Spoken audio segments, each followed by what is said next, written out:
السلام عليكم ورحمة الله وبركاته. ازيكم يا بنات؟ عاملين ايه؟ معاكي 5 جنيه؟ ايوه 5 جنيه. النهاردة خليكي تحوشي 5000 جنيه من ال5 جنيه. اقل مبلغ عندنا النهاردة في التحويش بتاعنا هو 5000 جنيه. لفيت على جمعيات كتير وسألت ناس كتير عشان اعمل جمعية. تمام، لقيت اللي بتقولي السادسة والخامسة والتالتة والرابعة.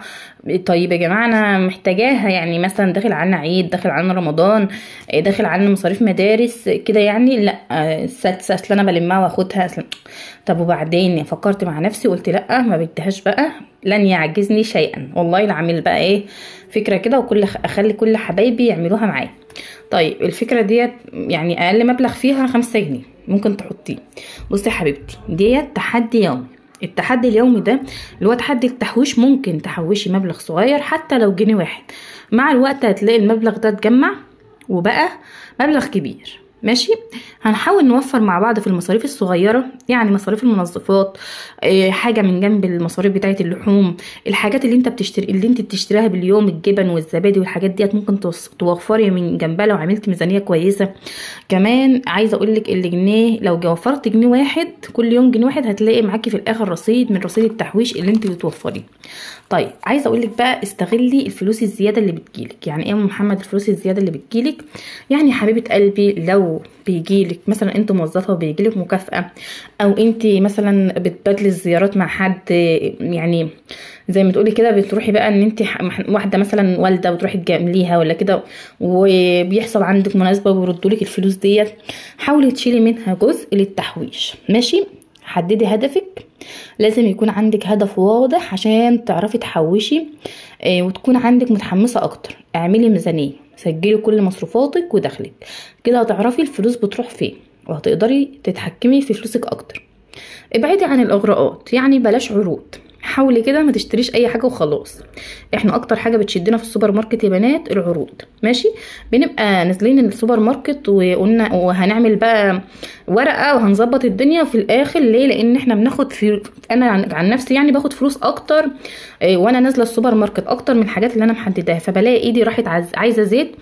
انا اصلا يعني مبقاش محتاجه زيت، اروح اقول ده في عرض على الزيت لازم اجيب زيت، ده في عرض على التونه لازم اجيب تونه.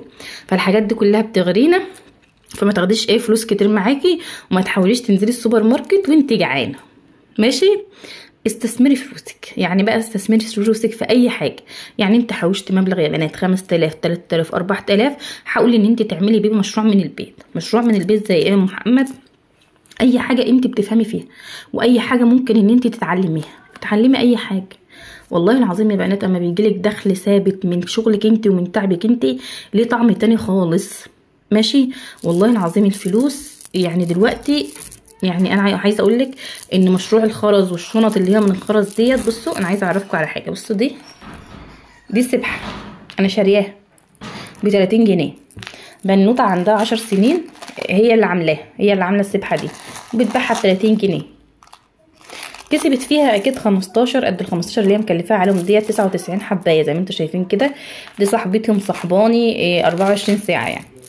ماشي، ممكن تعملي شنط هاند ميد، ممكن تعملي كروشيه تركو. بصوا مشروع البيض والفراخ ده حلو قوي، حلو جدا يعني، وبيدخل مكاسب يوميه. عايزه اقولك ان انا لو اديتك النهارده تحدي وقلتلك ان انت تعمليه، عايزه اقولك ان كل واحده فينا على قد ظروفها وظروفها مختلفه. اختاري الطريقه اللي بتناسبك اكتر يعني، وابدأي فيها. عايزاكي تكوني صبوره، اهم حاجه الاستمرار يا بنات، ان انت تستمري في التحويش دي اهم حاجه. ماشي، وهتلاقي نفسك وصلت للهدف اللي انت عايزاه. تمام، هتقولي لي بقى انت رغيتي كتير قوي يا محمد، واحنا عايزين نعرف ازاي نحوش 5000 جنيه من غير ما نخش. لا انا مش رغيت، انا بديكي نصايح وبنصحك عشان ربنا يكرمك باذن الله. بصوا الكشكول ده اهو قدامكم، في كل التحديات اللي انا عملتها معاكم من يوم ما فتحت القناه، كل حاجه عملتها معاكم من يوم ما فتحت القناه. انا عايزاكم تدعوا لي في الكومنتات ان ربنا يشفيني ويجبرني، وكل الدعوات الحلوه اللي انتوا بتدعوها لنفسكم يا ريت تدعوها لي. بصوا بقى، انا زي ما قلت لكم كده ان انا رحت كتير، يعني سالت ناس كتير عايزه اعمل جمعيه، عايزه امسك فلوس في ايديا مبلغ على بعضه، فمن هنا لهنا يعني اللي تقول لي. وفي جمعيات كانت بالاسبوع، يعني في جمعيه كانت بالاسبوع اللي انا كنت عامله لكم الفيديو بتاعها، واحده جارتي عاملاها يعني. فالجمعيه اللي بالاسبوع ديت قلت لها، قالت لا السادس او الثامن او كده، لا فانا قلت اقعد شهرين 3 4. ففكرت مع نفسي ان انا ايه ابدا احوش كده مع نفسي. وجبت لكم بقى ايه الحصاله الجامده دي اهي زي ما انتم شايفين كده. احنا ماشيين معاها اهي، ده تحدي ال5000 جنيه اهي. الحصاله ديت يا بنات عامله 40 جنيه. بصوا هي بتنفك من تحت كده زي ما انتم شايفين، من تحت كده المسامير، وبتبداي تركبي المسامير دي وتفكيها. عايزه اقول لك ان اكتر مبلغ هنا هو 200 جنيه، وهنا 10 100 20 200. عايزاكم بس تشوفوها اهي من فوق اهي زي ما انتم شايفينها كده. هي من هنا كده الخشب بتاعها اصلا ضعيف، يعني الخشب بتاعها بصوا ضعيف. الزقها بتبقى بشمع باي حاجه. هي من هنا بتبداي تحطي الفلوس، وعلى فكره الخشبه ديت ضعيفه بتتشال، يعني انا مصلباها كده. فهتبداي تحطي الفلوس من هنا كده يا بنات، وتظبطي دنيتك بقى. عايزه اصلا تمشي على التحدي اللي مكتوب عليها ده من غير ما اهي هي كده من الجناب، وهي اهي من ورا حجمها حلو يعني كبيره حجمها كويس. يعني تظبطي دنيتك كده ان انت بقى ايه تبداي بقى بالفلوس بصوا 5 جنيه زي ما قلت لكم، في خمسات كتيره يعني اهي. انا عايزه اجيبها لكم من فوق اهي زي ما انتم شايفين. حاولي تاخدها بقى سكرين شوت كده، وتبداي ان انت تحطي فيها كل يوم. بصي يا بنات، انت لو حطيتي في الحصاله دي كل يوم 10 جنيه 5 جنيه 50 جنيه على قد ما قدرتك 100 جنيه، صدقيني مش هتحتاجي من حد، مش هيجي معاكي ظروف ان انت تستلفي من حد. اصلا ما عادش حد بيسلف حد ولا حد بيصبر على حد. فانت اعملي حساب الزمن، حتى لو انت ما فيش قدامك هدف وربنا كرمك وما فيش قدامك ان انت يعني مثلا يعني تحققي حاجه، او مش نفسك تشتري حاجه. الواحد بيبقى نفسه ان هو يشتري حاجات حاجات كتير صراحه، يعني نفسي ان انا اشتري حاجات كتير في البيت، اغير في البيت. كان بيجي عليا رمضان قبل كده كنت بجدد في المطبخ وبشتري يعني مصافي جديده وكوبايات جديده وشفاشق جديده. كل حاجه كنت بشتريها اللي انا هستعملها في رمضان كنت بشتريها جديد. خلاط نفسي فيه، كبه. انا سمحت ان في الجزائر، معرفش بقى اخواتنا الجزائريين اللي من الجزائر يكتبوا لنا تحت او في تونس، يعني ان في رمضان بيجيبوا كل حاجاتهم بتاعه المطبخ جديده من اول وجديد كل حاجه.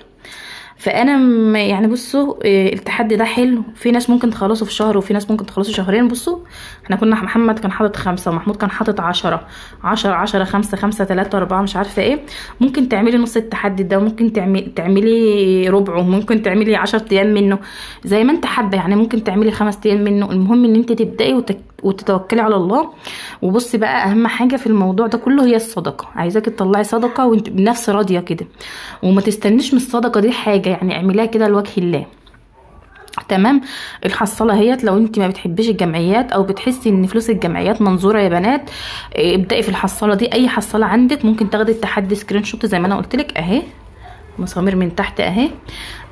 وتبداي ان انت تعمليها في برطمان اي حاجه عندك. الحصاله دي ب40 جنيه، وعلى فكره هي متوفره في رنين، يعني لو حد عايز يجيبها هي متوفره في رنين اللي هي بتاعه تحدي ال5000 جنيه دول.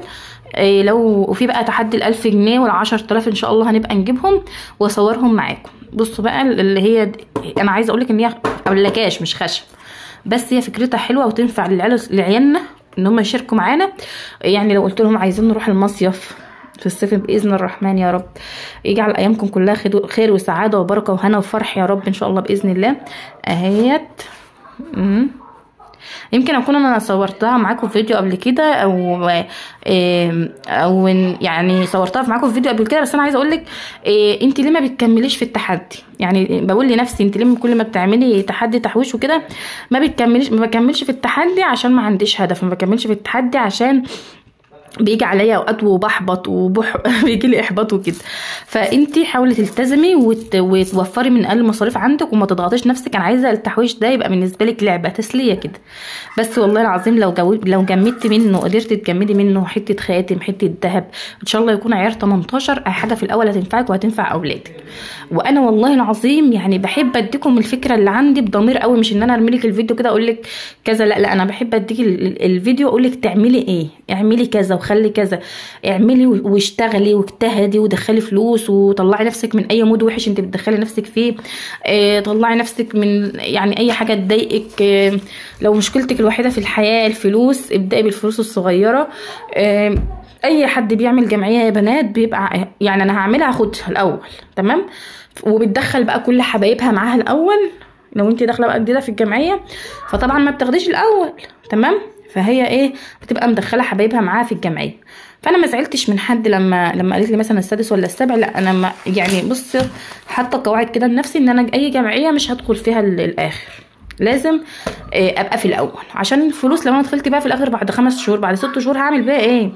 ما انا مثلا لو عايزه اجيب جرام دهب، عايزه اجيب خلاط، عايزه اجيب كبه، ما سعر الحاجه دلوقتي بعد 10 شهور هتزيد، بعد 5 شهور هتزيد، طب ما انا اجيبها بالقسط وخلاص. فاهمين انتوا النظريه بتاعتي؟ يا رب اكون قدرت اوصلها لكم. وادي الحصاله في تحدي ال1000 جنيه سهله قوي وكلها خمسات، وفي تحدي اهي انا جايبه لكم الحصاله في تحدي ال1000 جنيه منها، وفي تحدي ال10000، وفي تحدي ال25 وال30 وال100000 كمان.